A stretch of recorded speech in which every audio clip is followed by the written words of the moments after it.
Je ne vais pas parler là parce que ça n'a pas beaucoup d'intérêt. Vous êtes tous informés. Je vais quand même vous parler de la première partie que je voulais aborder, la chance. Ce terme qu'on n'exploite pas assez peut-être et dont on n'est pas toujours conscient. Euh, vous êtes tous des gens très chanceux pour être là à votre âge avec tous ces événements de vie qui ont conduit à ce que vous pensiez d'une certaine façon envers la société, tous ces événements de votre vie qui ont amené à votre position actuelle. Augmentez votre micro, s'il vous plaît. Ah, je peux pas augmenter le micro, j'ai pas d'outil pour ça. Je peux me rapprocher un tout petit peu. Parlez plus près du micro. Je me rapproche un petit peu, voilà ce que je peux faire, au mieux.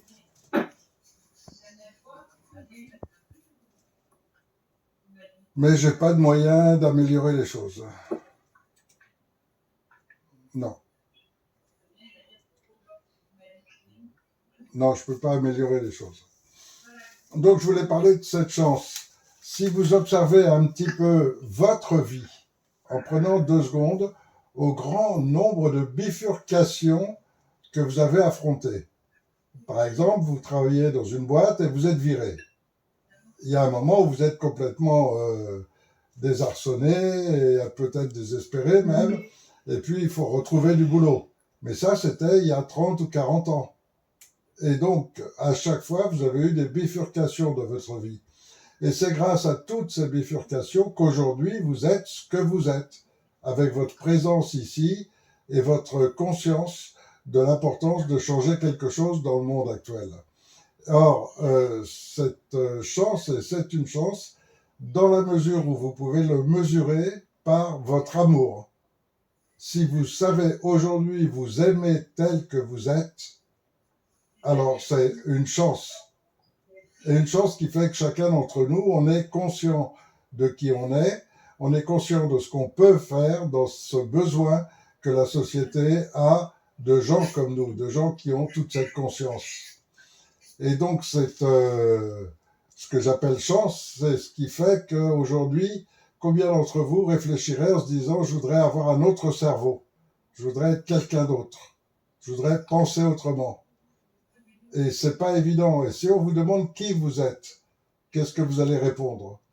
Vous allez répondre je suis français, vous allez répondre je suis ingénieur, vous allez répondre en parlant d'un lieu, en parlant de travail, mais qui vous êtes réellement? Vous êtes le résultat de toute cette vie de bifurcation, de changement sur le plan amoureux, sur le plan professionnel, sur le plan social, sur toutes ces décisions qu'à un moment ou à un autre, il faut prendre par rapport à nos enfants, par rapport à notre vie. Et donc tout ça amène à ce qu'aujourd'hui, si vous vous aimez, c'est que vous avez de la chance. Et si vous vous aimez, c'est que vous êtes réussi. Vous êtes réussi dans ce sens que vous êtes la personne que vous souhaitez être. Et savoir se reconnaître avec son vrai visage, et j'en ai parlé plusieurs fois, c'est extrêmement important car c'est ce qui fait de vous quelqu'un d'authentique. Quelqu'un d'authentique, il n'a pas besoin de se transformer, de donner une image, il n'a pas besoin de ça. Il est lui-même réellement, sans besoin, sans arrêt, de se modifier, de donner une apparence, de changer les mots qu'on voulait dire pour plaire aux autres, pour ne pas déplaire. Et donc, ça, c'est une force terrible. Et je crois qu'aujourd'hui, une de nos forces au CNT majeures, c'est cette capacité à être authentique. Quand vous entendez tellement de gens qui parlent, mais qui changent de discours selon l'époque, selon les gens à qui ils parlent, selon tout ça, vous vous apercevez qu'ils n'ont rien d'authentique, ils veulent plaire. Et là, on rentre dans le cadre des politiciens, de la République, de tout le schéma, justement, qu'on combat. Or, la meilleure façon de le combattre aujourd'hui, c'est en étant véritablement authentique. Et l'analyse logique de notre société aujourd'hui conduit toute personne authentique, toute personne vraie, à être complètement consciente qu'il y a une tentative de génocide mondial. Une tentative parce que ça n'a pas complètement réussi, parce que le principe des injections a échoué. Au moins 30 à 40% de la population a refusé les injections, a réussi à trouver les médecins qui ont fait des faux documents, a réussi à échapper d'une manière ou d'une autre. Mais le génocide continue. Et aujourd'hui, ils ont trouvé comment transmettre ce qu'on peut appeler un virus, mais ce n'est pas un. Ils ont continué à essayer de le transmettre à travers les animaux, à travers donc tous les produits des animaux. Donc quand ils vaccinent une vache et que la vache donne son lait, le fromage ou le yaourt qui en sortira vous infectera. Et là, c'est le programme actuel qui est en cours. Et donc d'en prendre conscience, c'est savoir qu'on affronte des gens qui ont des moyens gigantesques, mais avant tout qui se servent des marionnettes qu'ils mettent en place. Et les marionnettes, comme nous en France, c'est Macron, ce n'est vraiment qu'une marionnette, une petite marionnette de rien, qui n'a aucune capacité intellectuelle, qui est nulle à peu près en tout, sauf en arrogance, sauf en ambition personnelle. Et c'est pour ça qu'il a été choisi et mis en place. Mais quelqu'un comme ça, c'est quelqu'un qui est capable de tout. Et capable de tout, ça veut dire qu'il peut déclencher demain une guerre civile, s'il trouve le moyen de le faire. Il peut déclencher une guerre mondiale, et d'attaquer la Russie de la part de la France, c'est totalement ridicule. C'est aller avec un lance-pierre face à un canon. Donc Macron va le faire, comme il va essayer de déclencher une guerre civile. Parce que c'est un petit imbécile qui est capable de tout pour son ambition personnelle. Et son ambition personnelle, elle existe à travers ses conseillers. Ses conseillers qui le mènent depuis le début, qui l'orientent depuis le début. Et rappelez-vous toujours son premier geste, dès qu'il a été élu président, la première fois, son premier geste était de tenter de faire passer la majorité sexuelle à 13 ans. Il voulait que tous les enfants de 13 ans soient des victimes possibles. Et demandez-vous pourquoi. Ça, c'était son obsession et c'était tellement important pour lui. Et heureusement, il a échoué. Donc, quand vous avez des individus de ce type, il faut vraiment s'attendre à tout, être prêt à tout. Et pour l'instant, on a commencé déjà à travailler sur différents sujets. On a un programme qui va se démarrer au début septembre, essentiellement avec Nicolas, qui va commencer à lancer l'opération sur les marchés et les grandes surfaces. On va faire la même chose partout où c'est possible. On est en train là d'étudier ce week-end le tract pour le faire imprimer et livrer à 3 endroits différents de France, de façon à ce qu'on en dispose à différents endroits, et pouvoir commencer les opérations concrètes de prévenir les populations de l'existence du CNT et de la finalité qui est de faire valoir une bonne fois pour toutes la loi. Car aujourd'hui, on fonctionne sur le thème de la loi du plus fort. Et Macron a déclenché l'opération du 10 septembre pour la rappeler. C'est-à-dire qu'il va essayer de mobiliser, il montre à tout le monde que c'est lui qui décide des manifestations, comme il avait décidé des Gilets jaunes. Maintenant, il décide de lancer le 10 septembre. Et ça montre à quel point il est infiltré dans la dissidence, puisque le mouvement paraît être de la dissidence, et beaucoup de gens vont tomber dans le piège. Et là, ce piège, on peut le retourner contre lui en l'utilisant à fond, en l'utilisant justement pour notre prix et pour monter le nombre de groupes qui vont y participer. Mais en leur rappelant toujours qu'avant tout, c'est une opération de loi de la force, avec une volonté de la part des dirigeants qui est ou massacrer, c'est-à-dire véritablement s'il y a trop de monde, tirer à balles réelles et tuer des gens, ou simplement montrer qu'on est capable de les gazer, de les mettre en prison, de les enfermer, etc. Et donc faire peur à l'ensemble de la population pour se maintenir au pouvoir encore un peu. Parce que vous savez aussi qu'avec Candace Owens, le scandale est mondial, que Macron est ridicule sur tous les pays du monde sans aucune exception, dans le monde entier, jusqu'en Asie, jusqu'en Moyen-Orient, tout le monde se rit de Macron, mais indirectement se rit de nous, se rit de la France.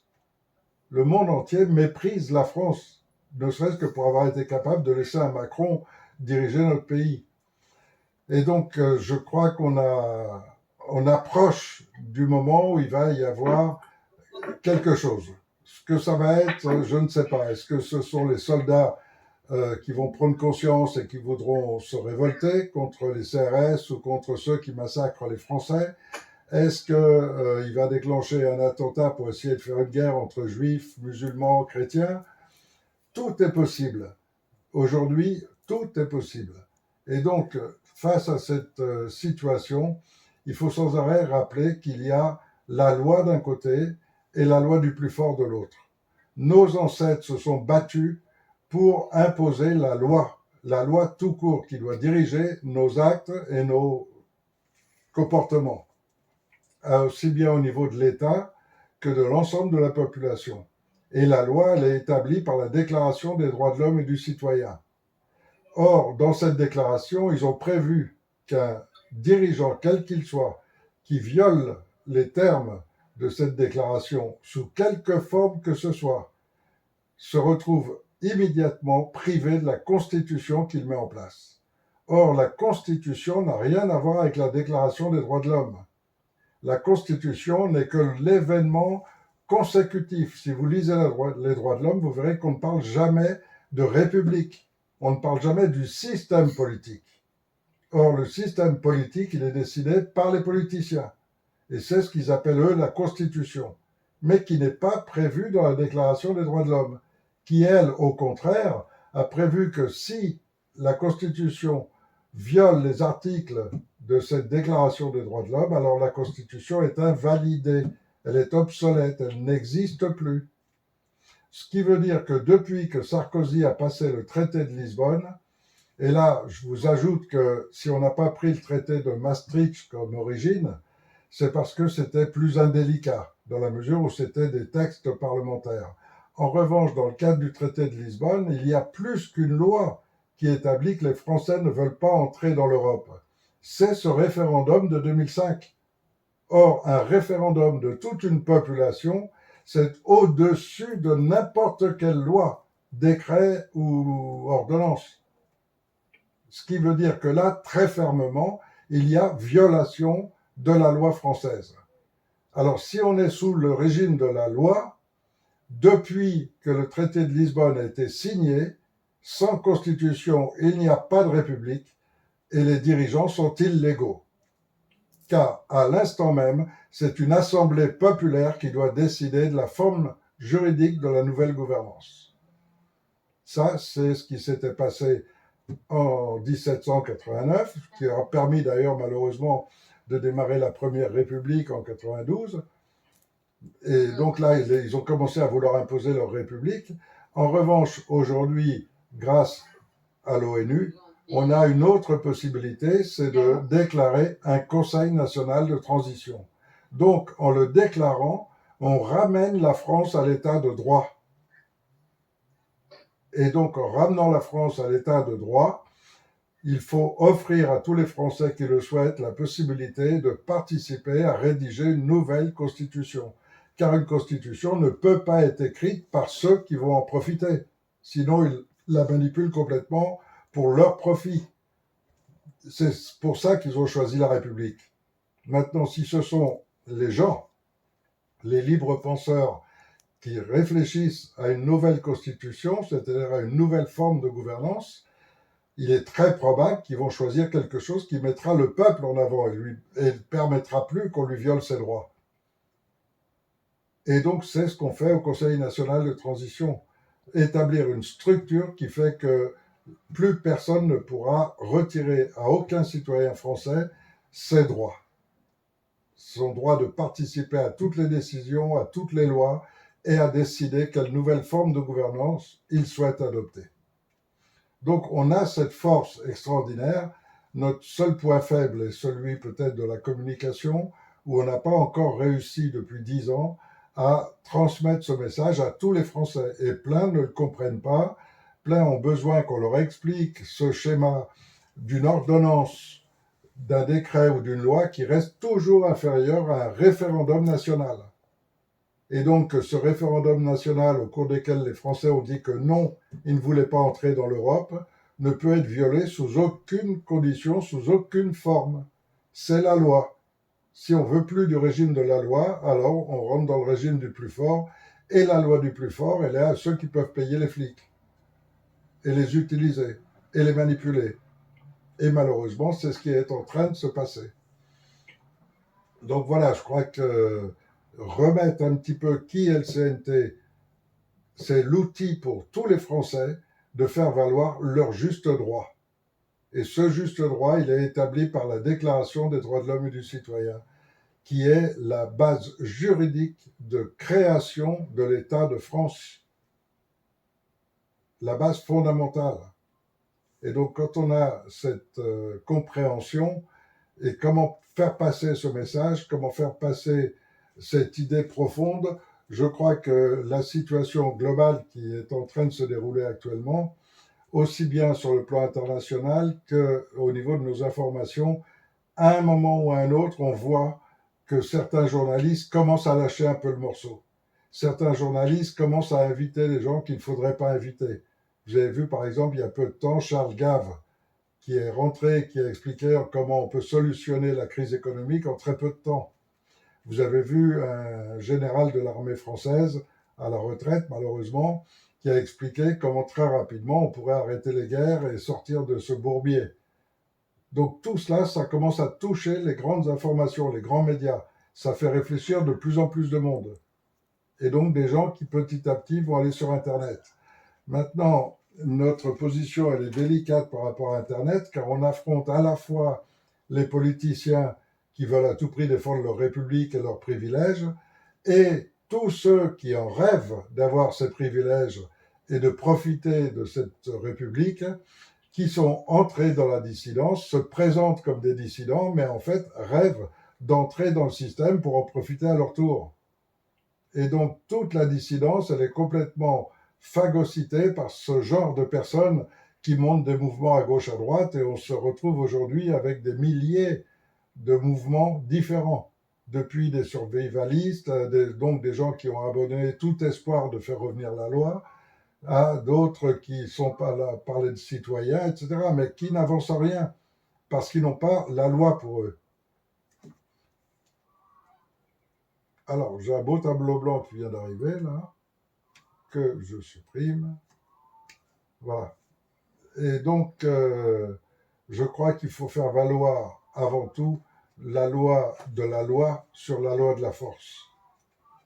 Et ça, c'est notre rôle. Donc aujourd'hui, on est en train de préparer une action plus orientée sur la loi qu'autre chose. Donc on n'essaye plus de convaincre les militaires, on n'essaye plus de convaincre les flics, même si on continue les contacts et tous ceux qu'on peut encore amener à participer à notre mouvement et à le faire savoir.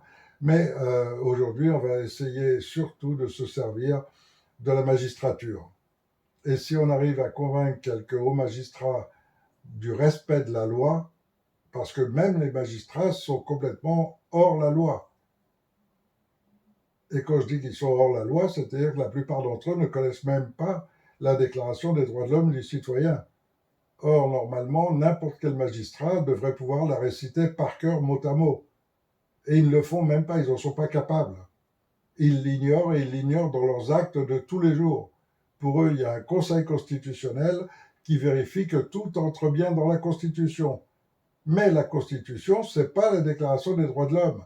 C'est seulement le 4e élément d'un bloc de constitutionnalité dans lequel il est précédé juridiquement, par hiérarchie et chronologiquement, par la Déclaration des droits de l'homme et le préambule de 46.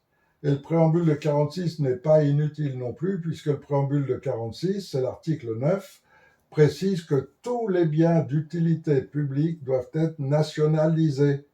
On ne peut pas les privatiser.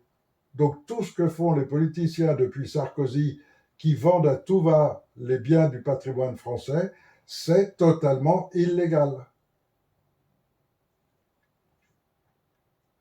Voilà, donc grosso modo, avec toutes les perturbations qu'on a eues avec Facebook, etc., mais c'est grosso modo le langage que j'aurais tenu si j'avais pu le diffuser et le faire connaître. Donc là, on est entre nous, donc si vous avez des questions, c'est le bon moment.